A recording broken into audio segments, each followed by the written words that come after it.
ഞാൻ doctor Ayyappan, HUT ഹോസ്പിറ്റലിലെ consultant neurologist ആണ്.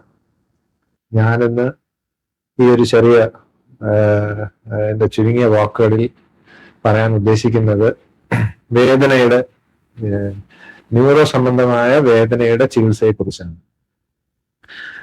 നമ്മള് തലയുടെ വേദനയായാലും ശരീരത്തിന്റെ വേദനയായാലും ഏതൊരു തരത്തിലുള്ള വേദനയും പൂർണ്ണമായിട്ട് ഡയഗ്നോസ് ചെയ്യാനും അതിനുള്ള ചികിത്സ കൊടുക്കാനുമുള്ള ഒരു സാഹചര്യം HUT ഹോസ്പിറ്റലിനുണ്ട്.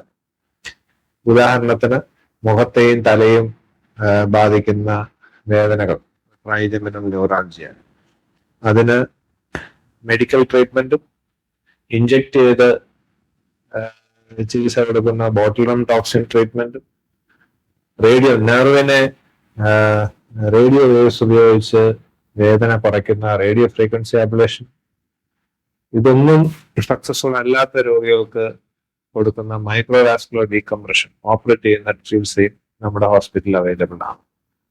അതുപോലെ കയ്യെ ബാധിക്കുന്ന കാർപ്പൽ ടണൽ, അതിന്റെ മെഡിക്കൽ ട്രീറ്റ്മെന്റും ലോക്കൽ സ്റ്റിറോയിഡ് ഇഞ്ചക്ഷനും ഓപ്പറേഷനും കൂടെ അവൈലബിൾ ആണ്.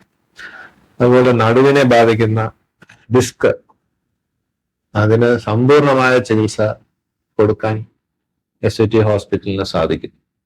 സർജറി ആയാലും ഫൊറാമിനൽ സ്റ്റിറോയിഡ് ഇഞ്ചക്ഷൻ ആയാലും മെഡിക്കൽ ട്രീറ്റ്മെന്റ് ആയാലും അതിന്റെ കാരണം മനസ്സിലാക്കി അതിന് വേണ്ട ചികിത്സ ഉറപ്പാക്കാനുള്ള ഒരു സാഹചര്യം ഇപ്പോൾ ഹോസ്പിറ്റലിനുണ്ട്. സോ ഒരു ന്യൂറോളജിക് പെയിൻ മാനേജ് ചെയ്യാൻ ഒരു ഐഡിയൽ അല്ലെങ്കിൽ ഒരു നല്ല ഒരു സെന്ററാണ് HUT hospital, department of neurology. ഏവർക്കും നന്ദി.